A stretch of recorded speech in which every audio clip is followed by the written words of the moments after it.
I kind of wish that I had, um, dang, I kind of wish that I had, I got to tell y'all something. Great rising, good morning, good morning, good morning. Welcome, welcome, welcome. I'm always delighted to be here. And it's real cool when I'm like right on time because here I am, right on time. So I am just making sure that all mics that should be muted are muted. I mean, all speakers that should be muted are muted. So we don't have, okay, I thought I had handled them alarms, but I guess not. So, oh, y'all, you know what? Sorry, I gotta do one thing. I forgot to put on my lights. You know, you gotta have them lights, honey. Your lights gotta be right. Can't do your thing if your lights ain't right. All right. So I believe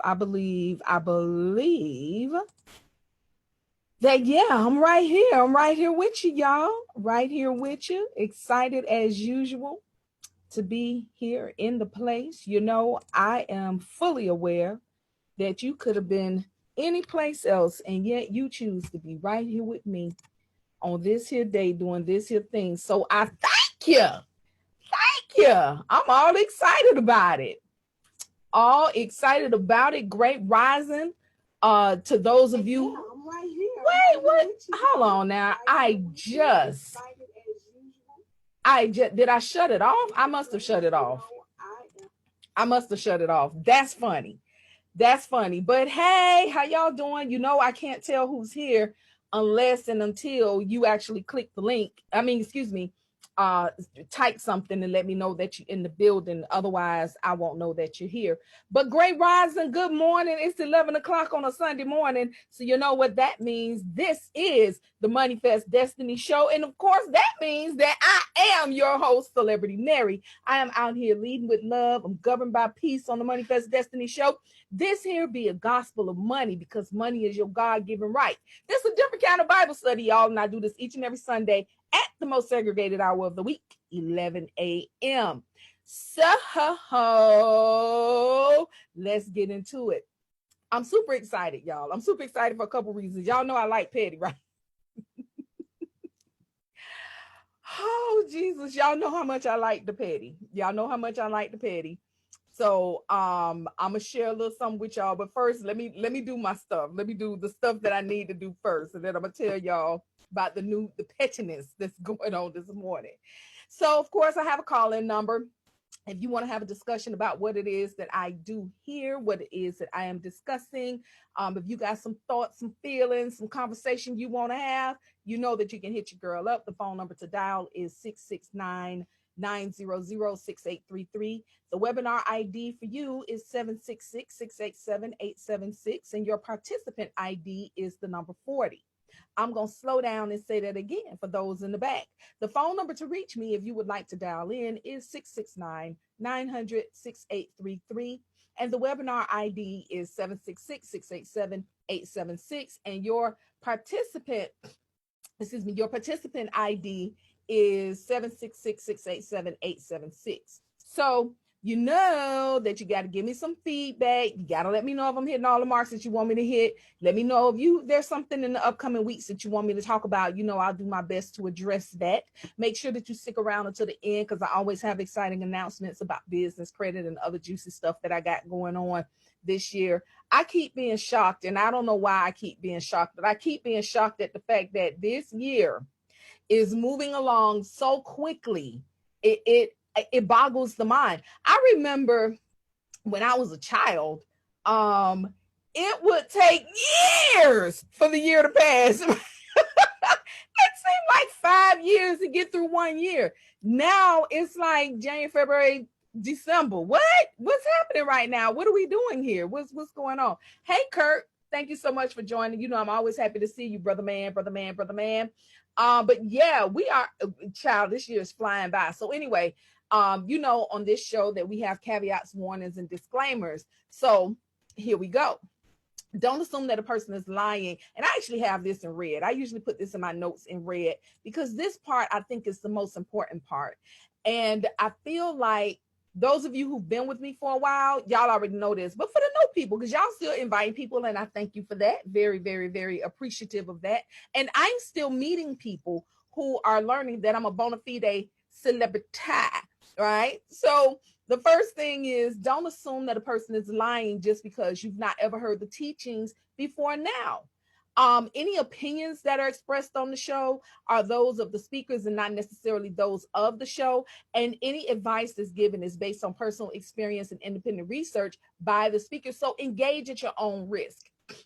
Now, again, this here is the MoneyFest Destiny show. We out here solving real problems for real people. I'm talking this week about what God has to say about depletion. This is actually a continuation of the conversation that we started last week about the harvest, but that depletion thing is real. So we're going to talk about that today. I was at a great event last night, and my good girlfriend Onyx was speaking, and she was talking about relationships, and she was talking about some of the red flags and warning signs in relationships. And she, she's like, look, this extends to all relationships, not just loverships. And I agree. But what I realized is the thing that she was discussing most, if I had to sum it all up in one word, what she was discussing and what she was helping the women in the room to guard against, protect themselves from, and get through, recognize the signs of all of that. It was depletion. Now, I'm going to talk to you about the financial aspect of that, and it's hard. You can't really separate the finances from the rest of your life, because as long as you live on earth, you're gonna need some money, and as long as you need some money, you're gonna be dealing in a financial system, because that's just how this world is set up now. It's no longer a monetary system, it's a financial system, and there is a difference, and we're gonna talk about that. But the depletion thing is real. It's real, and a lot of us kind of get caught up in it. We get caught in it because we don't know what to look for. We don't really have that language. We don't use that language. We don't talk about becoming depleted. We don't talk about what real depletion is. We don't really discuss that because we don't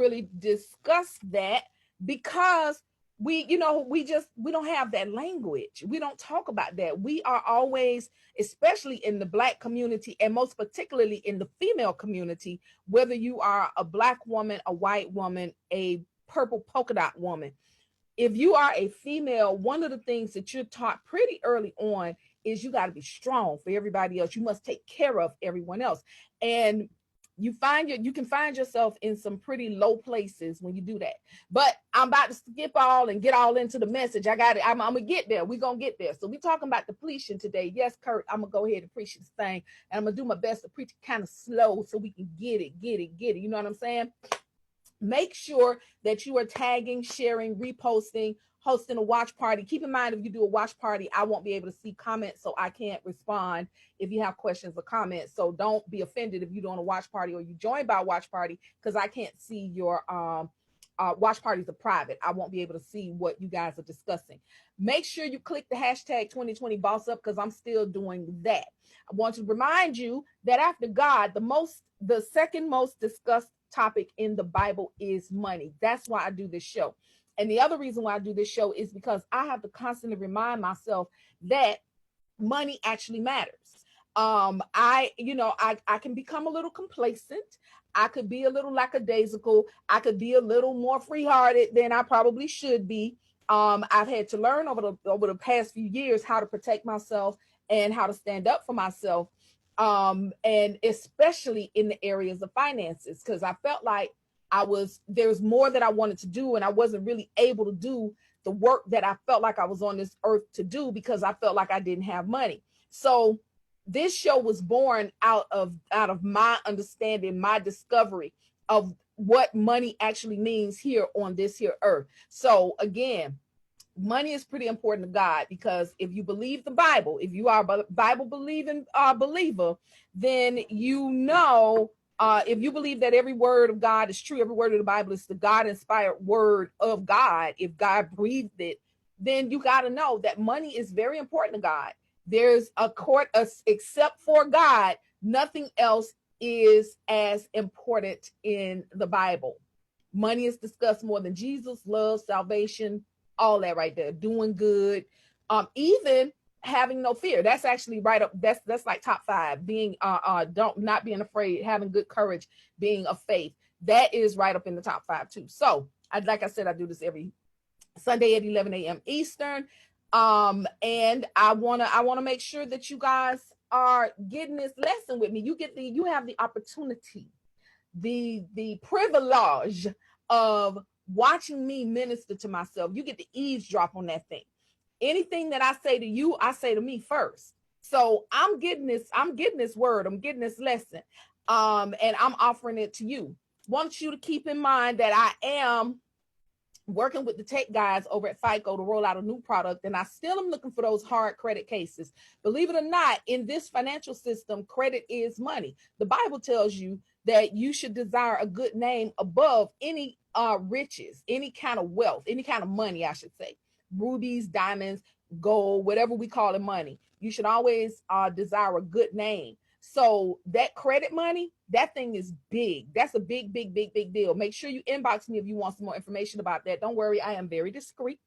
I will not let anybody know. You're welcome to tell whoever you want to tell, but I won't be telling anybody about what our business is. I do this show every Sunday at 11 a.m. I do a rebroadcast at 6 p.m. on Sundays, and again on Thursdays at 12 p.m. So hashtag set your reminders now for the hashtag MoneyFest Destiny show with your host, hashtag Celebrity Mary.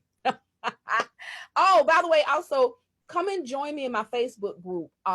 Celebrity Mary presents Bag Lady Revived. You know, BAG is an acronym. It stands for Blessed, Anointed, and Gifted. If you go to facebook.com/groups/Bag Lady Revived, you can join us. Me and my friends, we share a lot of 360 tips, tricks, and hacks about health, wealth, money, credit, entrepreneurship, and it's a lot of funny content too. And beginning next year, I'm gonna start doing more contests. I'm still working with sponsors and vendors on what the prizes are going to be. So give me a minute to roll that out, but it's going to happen. And then I got something else to tell y'all.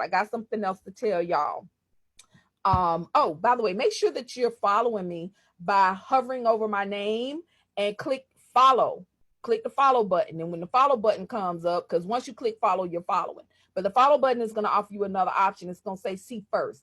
That way, if you choose see first, you'll get a notification every time I go live. That way you won't miss anything that I got going on. Also, make sure that you have liked and are following my page, Celebrity Mary - Golden Hearts Holdings. I have an announcement to make, and then I'm going to tell y'all about the petty.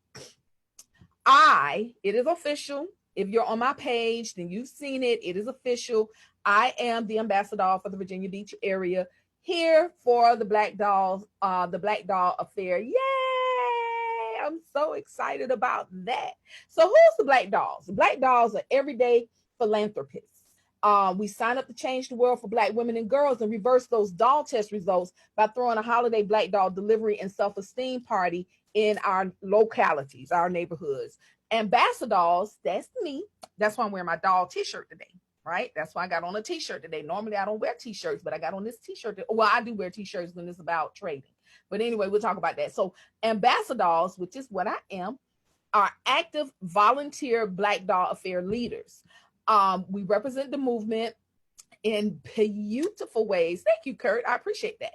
And our collective task is to move the message, the empowering message of reminding Black girls, little Black girls of any age, of their beauty.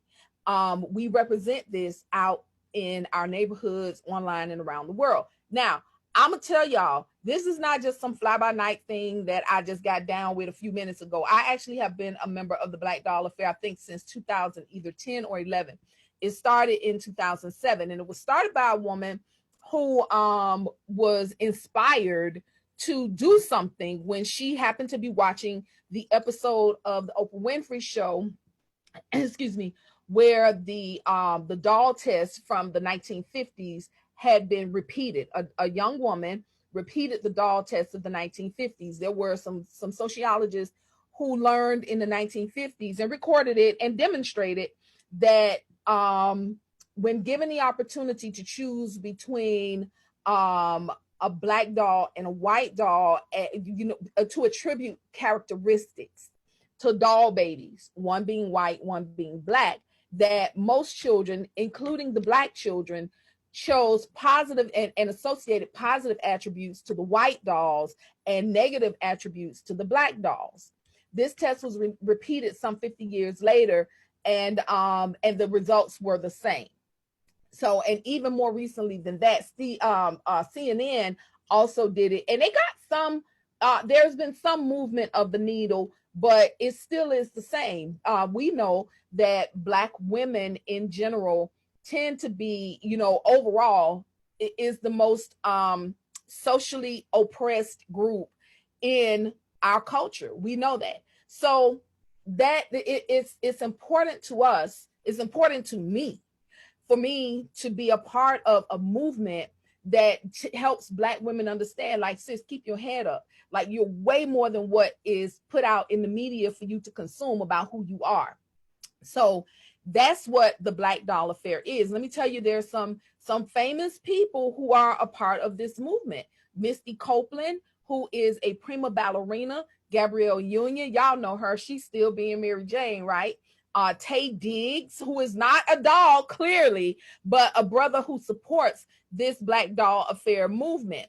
Let me tell you some more. The Black dolls have been recognized by President Barack Obama. The Black Doll Affair received the Presidential Volunteer Service Award back a few years ago. Congressman John Lewis has acknowledged the Black Doll Affair with special congressional recognition. And the state of Georgia, when Sonny Perdue was the governor, this is how long this has been going on. Sonny Perdue, Nan Orrock, who was a state senator, Representative Margaret Kaiser, and at the time, City Councilman Kwanzaa Hall, all proclaimed the Black Doll Affair Day. So this is not some, like I said, some new fly-by-night thing that just so happened to be. There are a lot of people who have lent their names to this movement. B. Angie B, some of y'all of a certain age might remember her. Barbie, Mattel's Barbie, has acknowledged the Black Doll Affair. Cheryl Brown Henderson of the famous Brown versus Board of Education court case that desegregated schools. Celeste West, she's a teen model. She's so cute. Y'all got to check her out. I've already said Gabrielle Union. I've already talked a little bit about Misty Copeland. Taraji P. Henson. Y'all know Cookie. Cookie is an honorary Black Doll Affair. Sharon Reed, if you're in the Atlanta area, you know who she is. Shane Evans is Tay Diggs's partner in his Black Like Me book. Shane is the illustrator. Tay, of course, is the author, and Shane is the illustrator. Shula King, who is a comedian. Y'all, everybody, his stuff goes viral all the time. These are brothers that support the Black Doll Affair. Wanda Smith, if you're in Atlanta, y'all know who Wanda Smith. If you're in Atlanta or Miami, y'all know. Yvette Caslin, who was the publisher of the Rolling Out magazine. So it's a whole lot of different people who are associated with and who support this movement. And now your girl is officially a part of the leadership of that movement. So yay me. I'm excited about it. If you are not following me, make sure that you go ahead and do that. Celebrity Mary, Twitter, Periscope, and IG. Facebook, my page is Celebrity Mary Golden Hearts Holdings. Make sure you join my Facebook group, Celebrity Mary Presents Bag Lady Revive. That's www.facebook.com/groups/Bag Lady Revive. Now, let me frame this show up for you. This week's framing of the show is even more significant to me because for the first time, I had the opportunity to play the cash flow game with a group of people Friday night. And when I tell you I had so much freaking fun, I play online by myself a lot because none of y'all will play with me. That's not true. I haven't invited any of you to play with me, but I will. The next time I go online to play, I'm gonna post the time, share the link, and whoever wants to join me will be invited to join. But anyway, I had an opportunity to play the cash flow game live with a group of people on Friday night, and it was amazing. I had so much fun. And what this game, the cash flow game, is based on the Rich Dad Poor Dad book that Robert Kiyosaki put out many years ago. His other book, the Cash Flow Quadrants, that book is not as popular, but is probably more important than Rich Dad Poor Dad, because it helps us, it really frames up how we get money, how wealth is distributed in this country, and actually in this world, this whole financial system. Yep, you're right, Kurt. That's it. The employee, the ESBI quadrants. So since you put the ESBI in there, I'm gonna go ahead and do the labels today. So the poor and the working class, that will be the E's and the S's.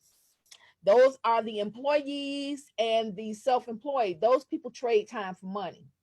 No matter what they think about themselves, they're trading time for money. No matter what their profession is, no matter what their business is. So E is an employee, S is a self-employed person, right? So a self-employed person could be an attorney, a doctor, an orthodontist, a surgeon. These people are still employees. And even if they have their own practice, they're still self-employed, because their compensation is directly related to their own contribution of labor, their own contribution of time. They have to be engaged. If they don't work, they don't eat. So that's the poor and the working class, okay? I want you to keep that in mind. I want y'all to remember that the working class is not always somebody wearing a blue collar. Understand that. Working class people include those with white collars. They still working class. They may have a few more chips in their bank account, but they are still working class. The wealthy and the elite, those are the B's and the I's. Those are the business owners and the investors. The B's, the business owners, what separates a business owner from someone who is self-employed is that business owners sell systems. They have systems in place that they use, and often that they sell to other businesses that allow them to earn money without touching it.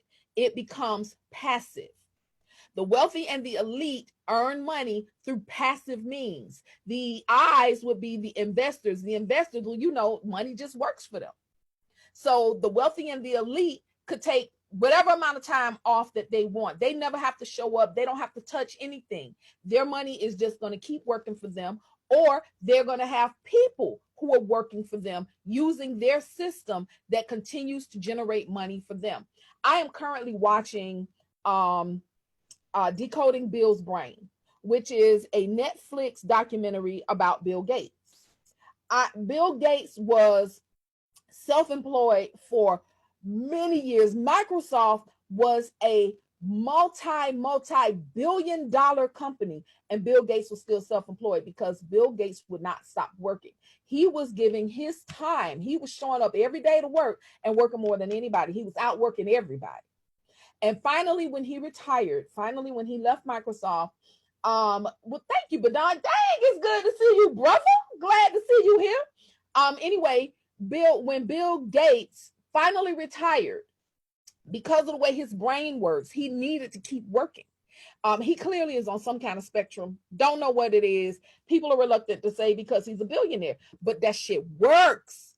Bill Gates, when he finally stopped working at Microsoft, he joined his wife. He and his wife partnered to create the Bill and Melinda Gates Foundation. And he continued to work all the time.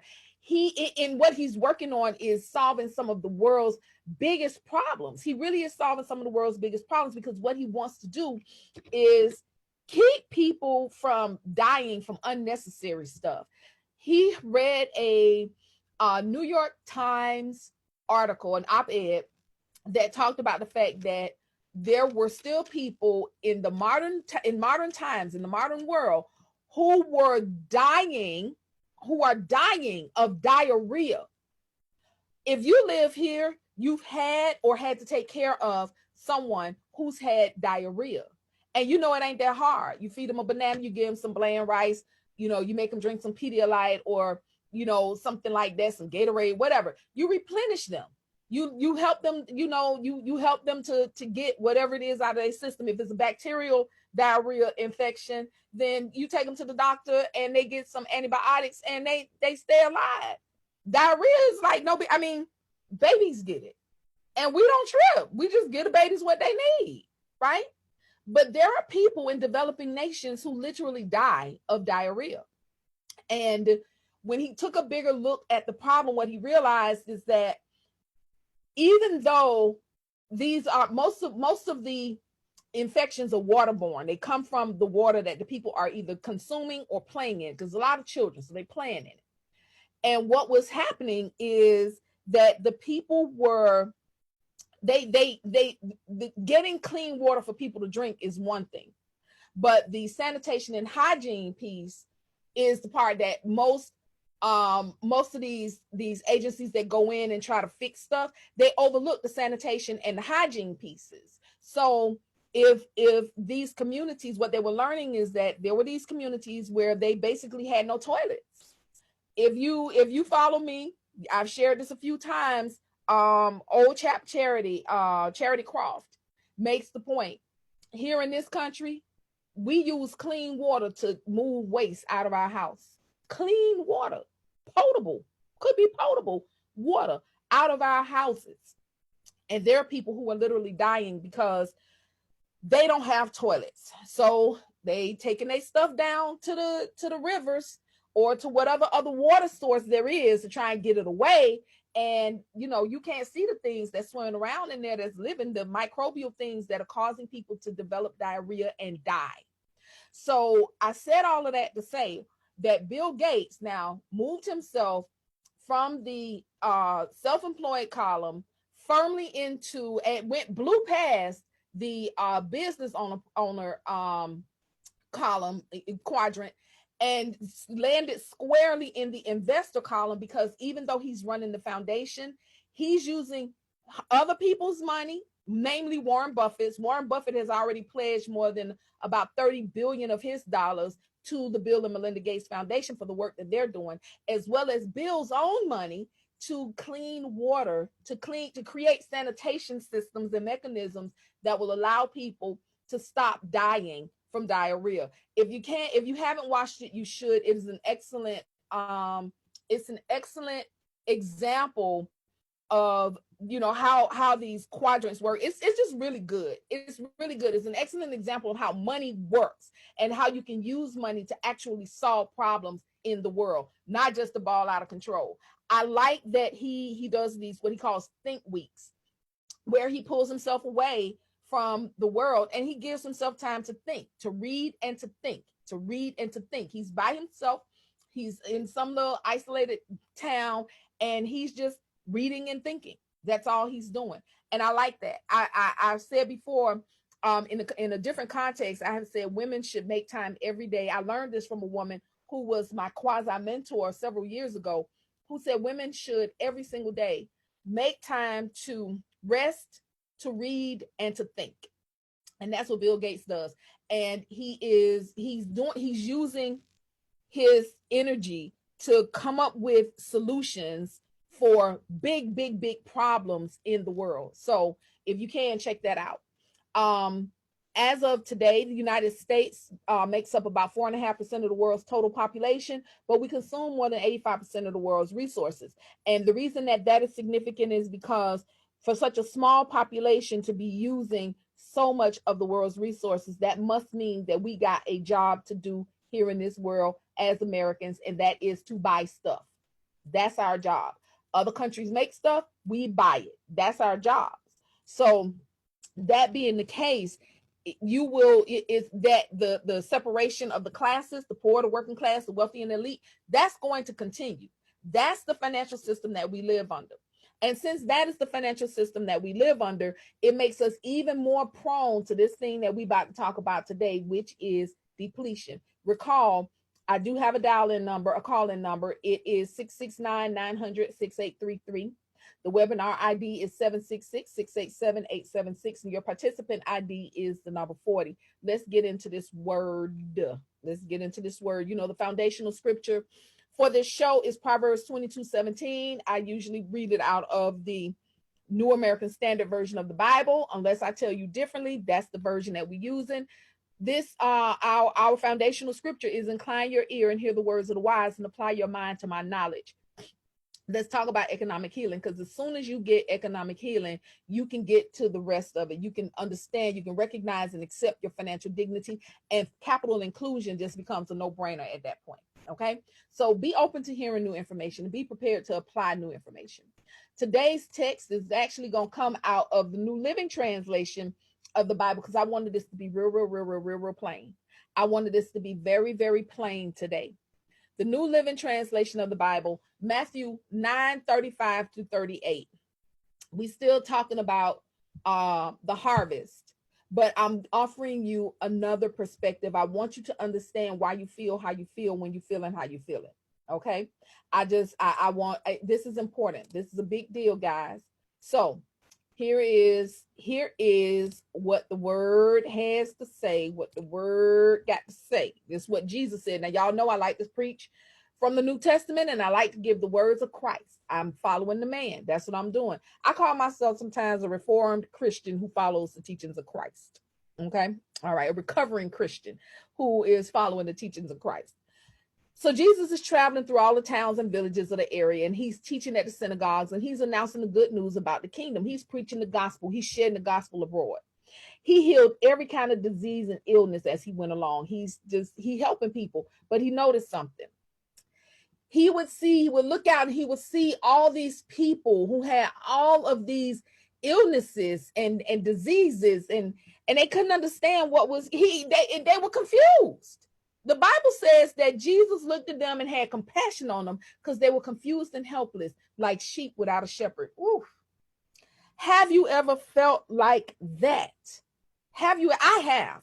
That has happened to me. I have felt like a sheep without a shepherd. I have felt that in my life, and I ain't too proud to admit it. That has happened to me. I recognize this. I recognize this because, like I said, I have been there before. So Jesus turns to, in the midst of all of this, he's healing people and he's loving on people, and he just want to help them. He just want to help them. And he look at him and he says to his disciples, the harvest is great, but the workers are few. So pray to the Lord of the harvest and ask him to send more workers into his fields. These are God's people. If you claim to be someone who is on this earth doing God's work, you can't do God's work without some money. It's just not going to happen. You can't do it. Bill Gates, I feel like I'm going back to this example because it's very fresh in my mind, because I've been watching it I watched it last night before I went to sleep. It's very fresh in my mind. Here is what I noticed. Bill Gates had two business partners. Excuse me. He basically has been working on this since he was a small child. Let me set this up a little bit. He's identified as a very happy child when he's very young. Then he gets to that tough age, when boys lose their minds around 11, 12, 13 years old. They go completely crazy. It's a wonder that any boys make it into adulthood. I'm here to admit, boys get crazy, cuckoo for Cocoa Puffs, and you want to kill them when they get to a certain age. And this happened to Bill Gates. He and his mother had a rough go of it because, as he said, he identified his parents' authority as arbitrary because he was a pretty autonomous and independent child. He got into reading books and learning, and that's all he wanted to do. He didn't want to do the social things that his mother was, wanting them to do as a family. They were a well-off family. His father was an attorney. His mother was a socialite and began to serve on boards and things like that. And she was, she was the one who of their family who was trying to, she had not a vision for her family. So he got to a place where he was just like, look, I ain't sitting at the table eating dinner with y'all. I got books to read. And that created a problem for him and his mother.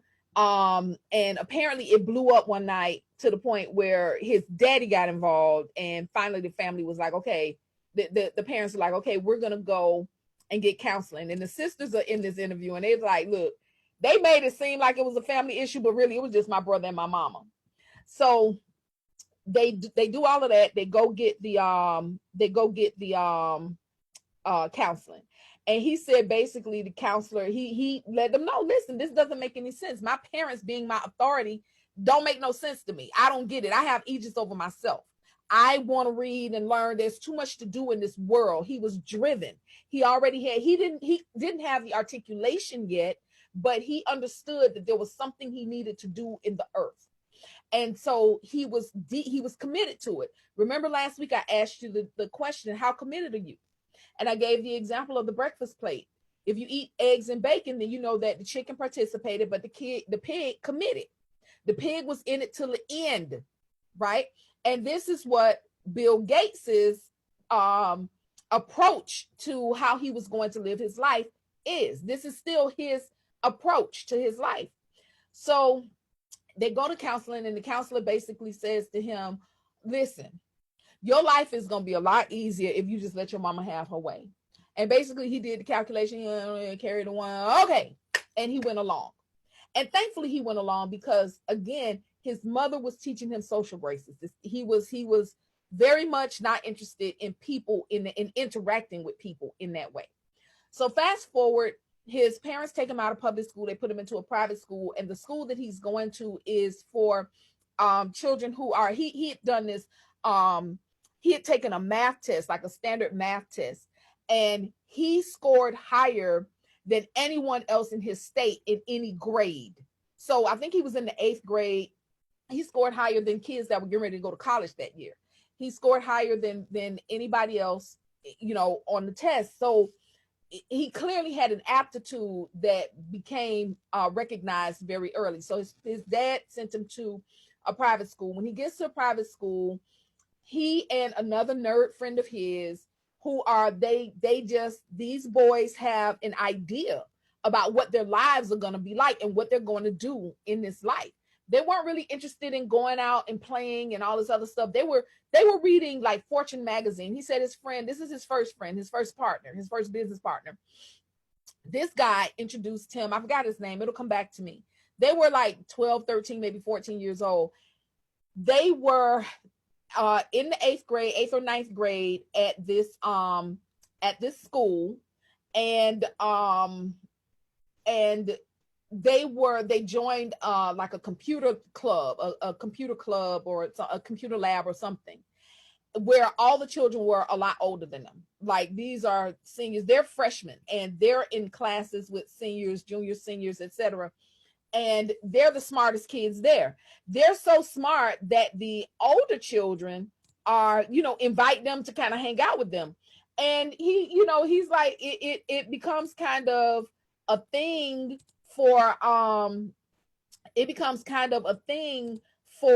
the older kids, because children, their peers are like, why y'all hanging out with these losers? Like, what the hell? Like, what's going on? Right? Greetings, Kenyatta. Greetings, Samir. Thank you very much for joining. Again, thank you. Oh, wow, I didn't know all y'all was here. Hey, David, my Lord. How you doing? Hey, Stephanie. Hi, Lynn. Thank you all for joining. Hi, Sylvia. Thank you very much for joining. Hey, Erica. Good to see you, love. So anyway, this is telling me that my video is interrupted. I don't know why that would be the case, but whatever it is. So anyway, they are a part of these groups, and they're getting grief for inviting these young children to hang out with them. But these guys are so smart that, they kind of, it just is what it is. They end up getting a job. They end up getting hired. This math club, this computer club ends up getting hired to do some work for the state. And the older boys, they was kind of feeling a little cocky, and they decided to kick the two younger boys, Bill and his friend, out. They like, we just gonna do this work. And Bill said, he told them, listen, I'm telling you, you are underestimating how much work that is. You don't really know how much you're gonna have to do. And when you fail, if you come back to me and say that you need my help, I'm taking over. I gotta be the leader. And that was kind of his attitude. And sure enough, a few weeks later, the guy realizes, I can't get this done. So he goes back to Bill. Bill is like, okay, and he takes over and they get the thing done, blah, blah, blah, right? Fast forward.